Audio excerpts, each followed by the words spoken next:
What is up, everybody? It is Nate with Nate Outdoors, and today we are going over a brief introduction video, as well as I'm going to do a nice little product review towards the end. But first, I should introduce myself. My name is Nate. I am a 10-year Army veteran. I served one tour in Afghanistan, and I've also done multiple different schools, ranging from cold weather operations course all the way out to CLS. So I have a real passion when it comes to anything tactical, or even just being outdoors, from fishing, hunting, to just hiking. Now, in my video, we're going to start to kind of get into the nitty-gritty of it, mainly with safety. In the future videos, I'm probably going to start pushing towards other outdoor activities, whether it be just hiking, maybe some winter camping in there, snowshoeing. In the future, I definitely want to start taking some trips and kind of practicing what I preach. So today, let me start off with the North American Rescue Squad Medic Bag. I found this on Amazon, and I honestly just wanted to find some medical kit for resupply for my Blue Force Gear Trauma Now kit. I will do a separate video on that, and hopefully that will be done by next week. I do work a full-time job. This isn't even really a hobby for me. It is a video because I could not find a breakdown of this bag. I received it about 2 weeks ago. I literally just bought a little bit of camera equipment because I wanted to make a video kind of showcasing this, showcasing what comes in it. So with that being said, let's break it in. You have 3 main compartments on this guy. Right here, this one comes out and it exposes some North American Rescue trauma shears attached to a retention lanyard that is retractable. From what I'm seeing, because this is kind of the first time I'm really breaking down this bag myself, the trauma shears seem to be in pretty good shape. It looks like they are not too flimsy, which is extremely good, depending with everything you need to cut through, given the fact that you would need trauma shears. So we're gonna put those guys back in the pouch because I really have no choice. And the other thing that comes in this pouch is a Benchmade seatbelt cutter. These are really good. I believe this one, back when I was first with my unit in North Carolina, they were actually standard issue. Benchmade makes great knives. Seatbelt cutters are nonetheless. I have had the Gerber seatbelt cutter issued to me as well, so I have probably about 3 seatbelt cutters just in my nice little tote in my closet, but we'll get into those guys later. Maybe I'll do another breakdown on any specific EDC stuff. So put those guys back because I don't want to lose it. Alrighty. And I also have a small child running around. I don't think she needs to be playing with seatbelt cutters. So we're going to get into the second pouch here. Now, I am probably going to go through this because I'm going to set this bag up the way I want it. Any additional equipment. This is literally just the starter kit that could potentially help you with casualty. But they have latex gloves here. It does not specify on the tag if it is non-latex or not. Normally, medical companies such as North American Rescue do just kind of automatically assume non-latex because of those with latex allergies. Also, in this secondary compartment here, we will be finding some spare buckles. So these guys could probably just be used to lash to your plate carrier, your maybe just as a tie down so you don't lose it on your boat, that sort of thing. But I strongly recommend that everyone at least has some form of medical kit on their person, or just easily accessible in case of emergency. Getting into the main compartment here, we have 2 combat application tourniquets. I was issued a ton of these. I probably have well over 15 just laying around my house. You can never have enough. I put one in my range bag, one in my rucksack, or backpack, and I just keep a bunch of medical gear. This kit is actually going to be in my truck. I am Combat Lifesaver certified, so I can administer as much initial care as I can before EMTs or any other first responder gets to me. This pack comes with 2 of these guys. Now, on the deployment side of things, I always carried 4+ on my body. So that would always mean my 2 shoulders and my 2 legs, 1 for each extremity. However, it is not uncommon that you would need more than 1 for a amputation, for instance. These are simply just to stop the bleeding, to kind of help whoever is about to help you eventually. So, getting back into it, we also have 2 pressure dressings. These guys are great. I know for a fact in my IFAC, military issued, as well as my Blue Force Gear Trauma Now kit, I have 1 of these. I am extremely happy to actually see that these have 2 of them. Now, with this being said, all this medical equipment does cost money. I am not 100% sure on the normal MSRP of these guys, but I can't imagine they're going to be too expensive. I'm 90% sure you can find them on Amazon. However, they do have to be certified, so you don't want to have some super cheap pressure dressing to kind of hopefully stop the bleeding. Or you could just use any form of kind of sterile gauze to clean shirts, clean whatever. As long as it's clean and you know what you're doing, you can definitely save a casualty. Going into the hemorrhaging or massive hemorrhaging portions of things, you also have 2 quick clot gauzes. So this is normally used to kind of pack a wound, whether it's some form of puncture, bullet wound, realistically anything. This is used to pack it.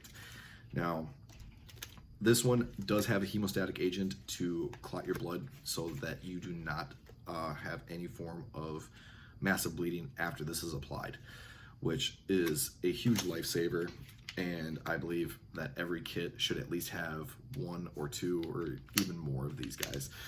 But that is completely up to you. That is just my basic kind of recommendation. Now you have your elastic wrap bandage. This can be used to just kind of hold something in place. You can use these guys for just about everything. Yeah, there's not much I can say. This does have a sterile portion where you can apply it to your wound and then just wrap it around as much as humanly possible. It's about, does it give me the dimension? It is 6 inches by 5 yards, so 6 inches wide. You can cover the majority of whatever you need to cover. Diving deeper into this guy, you get into your 2 decompression needles and 1 nasopharyngeal airway. So I'm gonna break down these 2 guys first. These guys are definitely important to have, especially as a shooter, a hunter, whatever. This is just to kind of help if you have your friend or somebody with a sucking chest wound to kind of depressurize them. Now, also just kind of bear in mind that this will probably be administered by you, not the person that's injured. So 9 times out of 10 when these are administered, a casualty is unconscious. And that is the same that goes for this. This is the most awkward piece of medical equipment that I've ever had. Not because it really hurts, but because every time it's been administered, there is always a group of guys and girls standing around you screaming swallow. And it eventually turns into what I can only describe to as the beginning of an adult film. So we're just gonna set that guy off to the side. Great for opening your airway. You can do so much just kind of for a casualty just by helping him breathe. Set that guy off to the side, get a little deeper. 2 alcohol prep pads, not much needs to be said about that. Make sure anything you do is sterilized, especially when you're dealing with these. So kind of wipe the area clean, make sure you know exactly where you're applying this, and go from there. I'm just gonna put that guy back immediately because they are small and I don't want to lose them. So 2 Sharpies. These are extremely important. I think they both work. So we're just gonna say that these guys can be used for just about anything. Marking casualties for triage.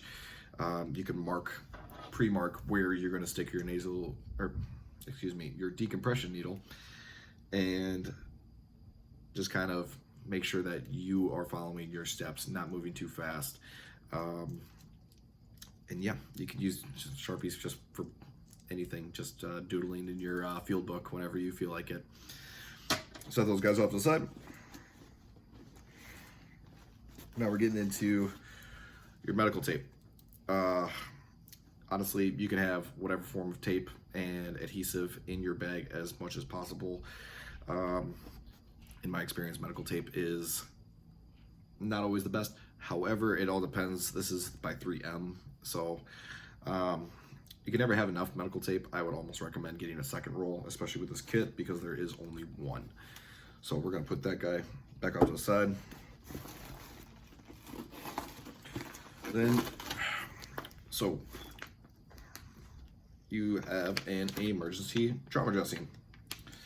So this is probably closer to like your Israeli bandage. It's normally like a foliage green color. Everything that I'm seeing here is pretty much by North American Rescue, with the exception of a couple items. This is by North American Rescue. So these guys will probably be helped with, you can use these for slinging an arm, just to kind of make a casualty feel comfortable if they have some sort of fall, breakage, you know, getting your deer stand and somebody breaks their leg. You can use this accompanied with the other item that I did see while I was scrummaging through this. Your SAM splint. Not that. Look at that. So your SAM splint. These guys can be used for just about every appendage you have, with the exception of your neck. I'm 90% sure you probably make a neck board out of this. It would probably be a little difficult, but it would definitely help with just your normal arms and legs appendages to kind of make sure that you yourself or any other casualty you might come across is comfortable during transport. If you don't know how to do this, you can also use sticks. So I'm not 100% upset that they only gave me one. You could definitely find whatever you need. 550 cord can be a great useful tool when it comes to creating some form of splint, and especially when you're out in the woods. Now, the one thing that I did pick out of this thing and put immediately back down is the survival blanket. So up here in the Midwest, our winters get incredibly frigid. This goes kind of to my snowmobilers, my ice fishermen and women, but it gets cold out there. No one can deny it that it does. If you say it's not cold, you're probably lying, or you are extremely packed in there with whatever gear you are already currently wearing. Now, if you have this on your person, in your snowmobile, or even whatever you're transporting in your ice fishing sled, this would be great if you ever come across cold, wet environments, such as falling through the ice, or just maybe you just have a damp winter. You can wrap a patient in this just to kind of trap that body heat to them, because a cold casualty is more than likely going to head into shock, and shock is bad. So let's try to just kind of avoid that by making sure you have at least one of these. Know your environment. I wouldn't recommend you having to have this during an extreme amount of heat. However, you could still lose blood, and when you lose blood, you lose heat during your circulatory system. So we are going to actually put this off to the side and move into the other portion of your heat. So in this kit, you also get a heated survival blanket. So this guy, I'm assuming it kind of operates as soon as it touches your air and receives oxygen to kind of warm itself up. Now, for those guys that I was talking about, for the ice fishermen and everybody else, say you rescued your buddy out of the freezing cold water, the next thing you want to do is make sure you strip them down and kind of put this stuff on them to try to keep them warm. Make sure they trap the body heat in there to kind of make sure that they're comfortable, and still call 911 if you are able to. If you are not able to because bad cell reception, we all run into that when we're outdoors. Kind of try to get them to this as much as possible. Load them in your sled. You can come back for your gear later and just make sure they stay warm. Set that up to the side. That looks like, nope, we have a couple more items in here. So we have an eye shield. This is great. You set it over your eye. Make sure that you have no debris that gets into it. It allows your eye to breathe. So if you have any form of eye injury, this is also amazing to have. So you just set it on your eye, tape around the edges, and you look like a pirate until EMS or any surgical team can get to you. And then there is another compartment here. So this has two internal mesh Velcro compartments. In this other compartment, you will also find two more rolls of compressed gauze. Again, going back to the quick clot, this is great to pack a wound, especially if your quick clot gauze fails for whatever reason and the bleeding is continued. So pack it even more. Make sure you recheck your tourniquets, all that sort of thing, and set those off to the side. You do get two of those, so kind of great. With that, you also get 2 hyphen chest seals. Now, these are another North American Rescue brand. North American Rescue, from what I've been told, as well as used in the past, is a great company for medical gear and whatever else you may need. So I always had at least one of these on my IFAC. For this, it gives you 2, I'm assuming because it's a bigger kit. Not only that, but you can definitely use both of them for one casualty. I would almost recommend getting a couple more, just in case you hit an active shooter situation and you have this in your truck or whatever that you can get to. Because you can apply one for the entrance wound, one for the exit wound, wherever it may be. Bear in mind, this is only for your respiratory system, so it does help with your breathing, and it kind of makes sure that the air is not escaping your lungs and is instead being trapped in your lungs to help you breathe. So set that off to the side, and I believe that is it. It is. So guys, with everything being said, make sure you get out there, get some form of medical training. It is extremely important that everyone has a basic understanding of first aid and survival, just so that you can help yourself and you can help your buddy, just in case they become any form of casualty. Help them feel comfortable, because dying sucks, especially when you're trying to enjoy the outdoors. I'm gonna leave the video with saying, please help me hit that 1,000 subscribers. Like it and subscribe, or like, comment, and subscribe down below. If you have any recommendations, feel free to let me know. If you want to see me review another product, if you want to see me apply any of these products, definitely let me know. I can maybe do a couple quick indoor classes where I can show somebody how I can use these properly. Bear in mind that is very limited due to the fact that this is not my full-time job. I do not have the best camera equipment, and I will try to release videos as steadily as possible. So we're gonna leave on that note. Get outdoors with somebody you love. Take it easy, guys. Goodbye.